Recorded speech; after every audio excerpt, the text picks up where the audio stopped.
Ассаламу алейкум көрермендер. Акулалардың касаткалардан қорқатыны бәрімізге белгілі. Бірақ акулалардың дельфиндерден қорқатынын біріміз білсек, біріміз білмейміз.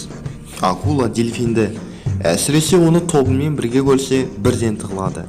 Бірақ кейбір акулалардың асқазанынан жартылай қорытылған дельфиннің денелері табылған. Неге акула сияқты салқынқанды жануар дельфиннен қорқады?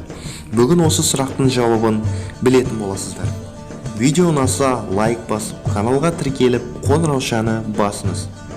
Дельфиндер топпен өмір сүретін жануарлар. Олар табиғатта өте ақылды келеді. Сүйкімді болғанымен, олар әлжуаз емес. Шабуылға келе жатқан акуланы көрсе, олар бірден топпен шабуыл жасап, акулаға тірі қалуға еш мүмкіндік бермейді. Осы себепті акула дельфиндерді көрсе бірден қашады. Дельфинге акулаға қарағанда басымдылық беретін ол оның денесі. Жоғарғы жүзбе қанаттары оған иілгіштік қасиетті береді, ал жұмсақ терісі мен майысқақ сүйектері акулаға қарағанда тез бұрылуға мүмкіндік береді. Акуланың тігінен орналасқан артқы жүзбе қанаттары оның төмен және жоғарыға тез жүзуін тежейді, ал дельфиннің артқы жүзбе қанаттары енінен орналасқан. Ол оған тез бұрылып шабуыл жасауға мүмкіндік береді. Қатты әрі қалың сүйектен жаратылған тұмсығы дельфинге тұмсығымен қатты соққы жасап, акуланы өлтіруге мүмкіндік береді. Егер акула бір дельфинге шабуылдаса, олар бірден көмекке барып, тұмсықтарымен соққы жасайды. Бұндай соққыдан акуланың өліп кетуі мүмкін. Дельфиндердің тіпті адамдарды акуланың шабуылынан құтқарған кездері де болған. Дельфиннің ең үлкен басымдылығы ол интеллекті. Дельфин эколокация арқылы тез қозғалып шабуыл жасай алады. Бірақ акуланың да керемет жағы бар, ол оның жасырын шабуыл жасауы. Интеллектімен қатар, дельфиннің жылдамдығы басқа теңіз жануарларының көпшілігінің жылдамдығынан жоғары. Осы себептен акула көпшілік жағдайда оларды жемтігіне айналдыра алмайды. Бірақ Флориданың дельфин және киттерді күзету ұйымының ақпараты бойынша, Тынық мұхитындағы әрбір үшінші дельфиннің денесінде акуламен шайқастан қалған іздер табылған. Бұл деген әлемнің кейбір бөліктерінде дельфин акуланың негізгі азығы болып табылады деген сөз. Бірақ дельфиннің тіпті ақ акула қорқатын түрі бар, ол касатка. Касаткалар тамақ болмаған кезде ақ акулаларға шабуыл жасайды. Касатка ақ акуланы өзінің күшті артқы жүзбе қанатымен қатты ұрып, одан соң бірден ішіне шабуыл жасап, акуланың тек пайдалы заттарға толы бүйрегін жеп, қалған денесін лақтырып тастайды. Бұндай құбыжықтан қалай қорықпасқа? Қалай ойлайсыз? Егер дельфиндер топпен өмір сүрмесе, акула олардан қорқар ма еді? Егер видео ұнаса, лайк басып, каналға тіркеліп, жаңадан шыққан видеоларды жіберіп алмас үшін қоңыраушаны басыңыз. Бүгінге осы, аман сау болыңыздар.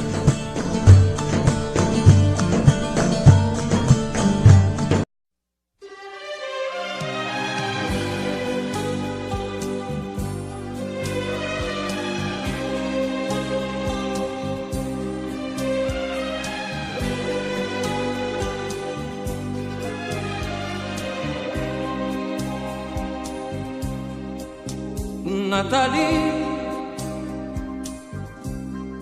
en la distancia, tu recuerdo vive en mí. Yo que fui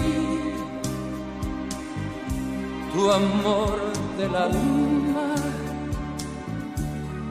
y a tu vida tanto di. ¿Qué será de ti? ¿Dónde estás que ya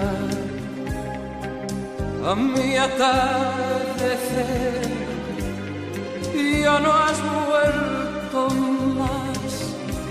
¿Quién te cuidará?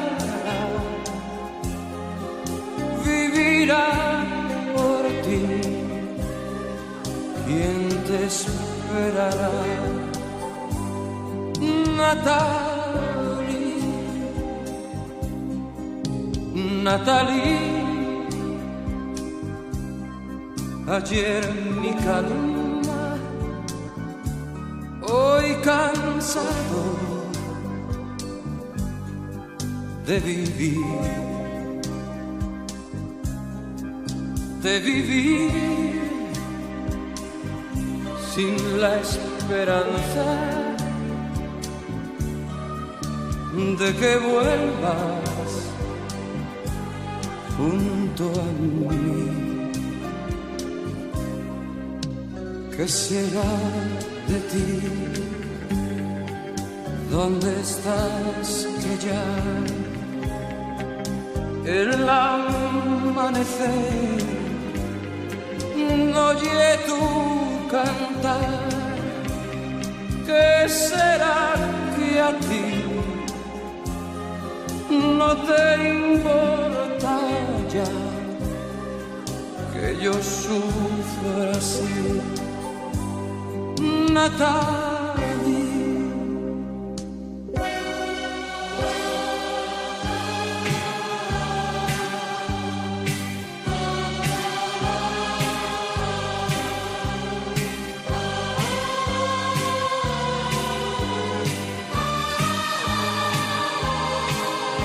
¿Quién te cuidará? Vivirá por ti. ¿Quién te esperará, Natalie? ¿Qué será que a ti no te importa ya que yo sufro así, Natalie, Natalie, Natalie?